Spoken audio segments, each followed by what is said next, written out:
Welcome to another episode of Your Inner Voice podcast. Let's be honest with ourselves. We've all looked at someone, maybe a former classmate, a coworker, or even a stranger online and thought, how in the world is that person succeeding? They're not smarter than me. They're not kinder. They're not even that great at what they do. And yet, here they are, thriving, winning, moving forward. Meanwhile, we stand on the sidelines, feeling stuck or overlooked. It's an uncomfortable thought, one that's usually kept under wraps, but it creeps up on us at the most inconvenient times. It might be late at night when you can't sleep because your mind refuses to shut off. Or maybe it's during the day when you're scrolling through social media and stumble upon a post from someone celebrating a massive milestone that you've been dreaming of achieving for years. Why does this happen?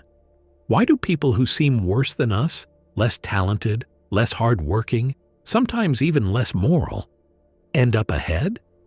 It's a tough question because it pokes holes in the belief that the world is a fair place, a place where good work and good character are always recognized. If you've ever struggled with that doubt, if you've ever felt frustrated to the point of questioning everything, know that you're not alone. This feeling is more common than we dare to admit, but most of us either suppress it or feel ashamed for thinking this way in the first place. Let's talk about it openly. Let's walk through the emotions, explore the hidden truths, and figure out how we can adjust our mindset so that we neither lose hope nor lose ourselves in bitterness. Because at the end of the day, success isn't always about being the best at something or the most honorable or even the hardest working. Oftentimes, it's about understanding how to navigate the rules, relationships, and realities of the world around you. That knowledge can be more powerful than any raw talent. First, let's acknowledge the pain. This isn't just petty jealousy. It's a genuine frustration that arises when the outcomes we see don't match our sense of fairness. You might ask yourself, what was the point of all that hard work if someone else can just swoop in, cut corners, and still come out on top? You might lie awake at night, replaying scenarios in your head. That time you saw someone cheat on an exam and still get a better grade. That coworker who takes credit for other people's ideas and then gets promoted. Or that influencer who churns out content that seems shallow or derivative, yet racks up millions of followers. It hurts because you care. It hurts because you believe in doing things the right way, and it feels like the world is mocking your integrity. During these late-night moments, you might even start questioning your own worth. If this person who isn't that skilled can do it, why can't I? Is there something inherently wrong with me? Am I not pushing hard enough, or am I pushing in the wrong direction? It's easy to spiral into self-doubt. You might think about all the sacrifices you've made, all the time you've poured into developing your skills, and all the moral stands you've taken. Watching someone else bypass that effort and still profit can be soul-crushing. But let's examine some hidden truths that could explain what's really going on. The first truth revolves around visibility versus skill. The world often rewards visibility more than it rewards raw ability. If you're a musician, for example, being an incredible guitarist means little if no one knows you exist. Meanwhile, someone who's only moderately skilled but fantastic at social media, networking, and self-promotion might land better gigs, bigger followings, and more revenue streams. It's not that skill doesn't matter at all. Skill is crucial if you want staying power. But for an initial burst of success, for getting a foot in the door, visibility can outshine skill every time. What about risk-taking versus playing it safe? A lot of us who value doing things well also tend to value caution. We want to ensure that every detail is correct before we launch a product, or we hesitate to speak up unless our idea is absolutely perfect. Meanwhile, someone with less fear of failure might throw out half-baked ideas, try new ventures without overthinking them, and end up failing more often but learning and adapting faster. Over time, those quick attempts can yield an unexpected success, and all people see is the final, triumphant result. It might look like luck or unfair advantage, but often it's the byproduct of someone who's simply willing to fail more often than most. That willingness to fail is a huge factor in success, especially in a world that moves quickly and favors those who take initiative. Then there's the factor of connections. Call it nepotism, call it networking, call it social capital. It's the reality that who you know often matters just as much, if not more, than what you know. A less skilled person with the right friends, mentors, or investors can leapfrog ahead of more talented peers who lack those relationships. It's frustrating because it seems to undermine the concept of meritocracy, yet it's been part of human society forever. People trust their tribe, their network, their circle. They often do favors for those they know and like, regardless of whether that person is objectively the best. This isn't always malicious. Sometimes it's just human nature to want to help people within your own sphere. However, from the outside, it looks like an unfair advantage. There's also the issue of some people choosing to play the game while others fight the game. If you're someone who values authenticity, honesty, and quality, you might be put off by the very idea of playing the game. Maybe you don't like shameless self-promotion or networking for personal gain. Maybe you hate the notion of building superficial relationships just to climb the ladder. But many people who appear less talented have no qualms about doing exactly that. They understand the rules of their industry, their social circles, or their online platforms, and they use those rules to get ahead. They apply for every award, push their work relentlessly on social media, or find clever shortcuts to get noticed. Meanwhile, you might be resisting those very strategies out of principle or distaste. This resistance can cost you in a world that often rewards those who adapt rather than those who hold out for a system that's more fair. So what can we do about all of this? It's not enough to just rant about unfairness. We need a mindset shift, a reframing of how we look at success, how we measure our own growth, and how we engage with a world that doesn't always reward goodness in a straightforward way. The first part of this shift is recognizing that success is not a moral reward. It's not handed out to the kindest or most deserving person like some cosmic candy. Instead, success tends to go to those who navigate the existing structures effectively. That doesn't mean you have to compromise your values, but it does mean you may need to adopt strategies that you've previously dismissed as playing politics or shameless self-promotion. By recognizing this, you free yourself from the false assumption that the universe will automatically compensate you for your hard work or inherent goodness. Life isn't like a fairy tale where the virtuous always win in the end. Many times, good people do finish last, unless they also figure out how to operate within the real-world constraints. This might involve developing social skills, networking more effectively, or, at the very least, making your achievements visible to people who can support your progress. We can also learn from the very people who frustrate us. While it's tempting to dismiss them as talentless or undeserving, the truth is they're doing something right, something that's helping them succeed. Ask yourself, what tactics or approaches are they using that I can adapt without betraying my core values? If someone is amazing at self-promotion, can you learn to share your work in a more authentic but still visible way?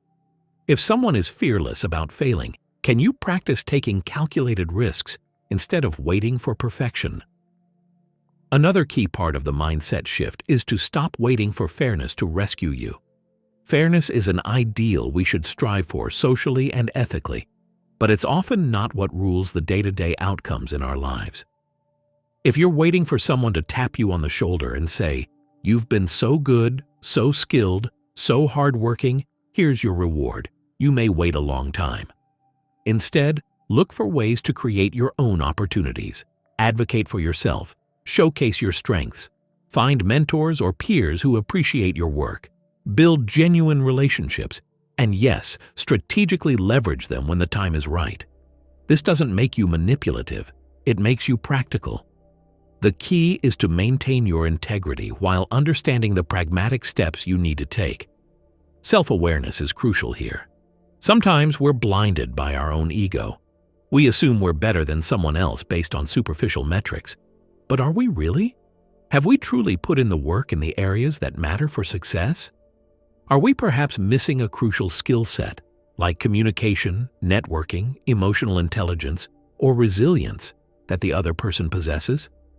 By being honest with ourselves, we can identify the gaps that might be holding us back and work on closing them. Action is equally important. It's easy to brood and stew in resentment, but that rarely changes anything. Instead, redirect that energy into tangible steps. Focus on what you can control: your growth, your strategies, your visibility, your connections, your personal brand, and your willingness to seize opportunities. If you're passionate about a particular field, remember that being a hidden genius rarely benefits anyone. Don't hide your talent because you believe excellence alone should be enough. In a perfect world, maybe it would be. In this world, you often have to help others see what you bring to the table. None of this means you have to become a carbon copy of the people who frustrate you. You don't have to lie, cheat, or abandon your principles. The idea is not to become them. It's to learn the practical moves that can allow you to succeed as your authentic self.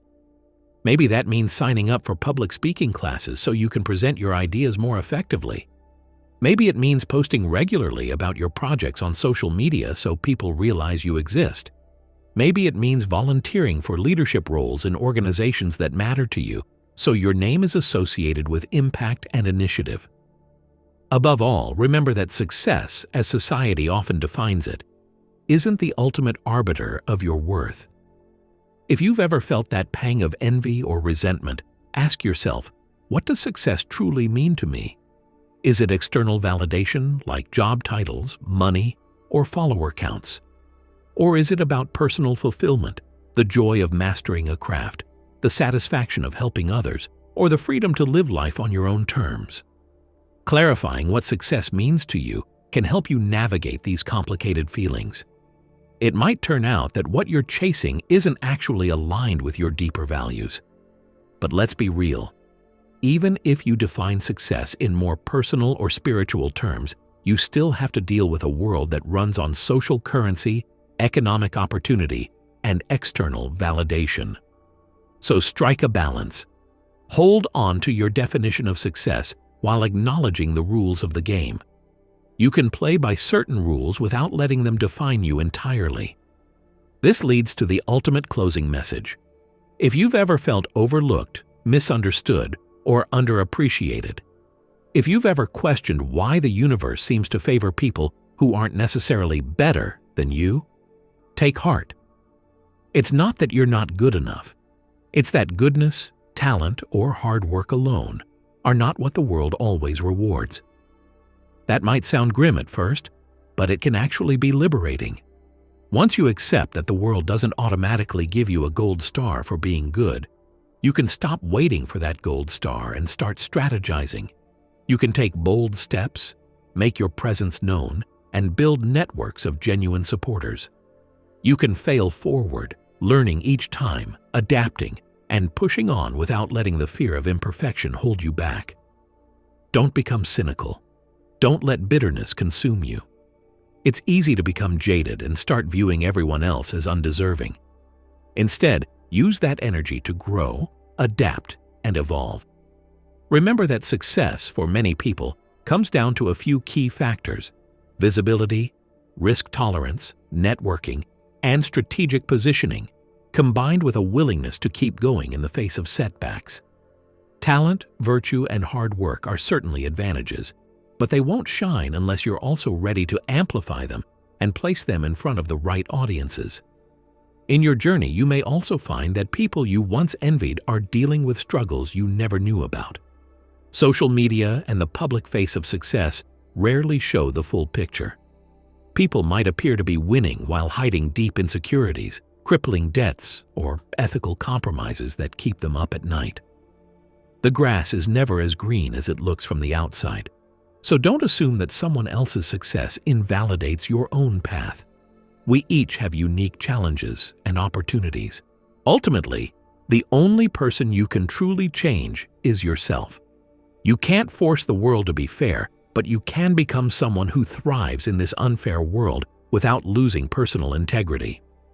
Focus on your own growth, build meaningful connections, take calculated risks, and promote your achievements in ways that resonate with your values. Let go of the resentment and use that emotional energy to propel yourself forward. If you're looking for a final takeaway, it's this. If someone who seems worse than you succeeds, it doesn't mean you've been robbed of destiny. It means you haven't tapped the right strategies yet. Luck and privilege matter, but so do persistence, networking, and visibility. Success isn't scarce. Another person's win doesn't lock you out. Study what those you dismiss do differently. Perhaps they take more risks or promote themselves more boldly, and adapt it without compromising your values. Let go of resentment. It holds you back. You are good enough. Success often depends on how you navigate the system, not on your talent. Combine skill, passion, and strategy to build a path.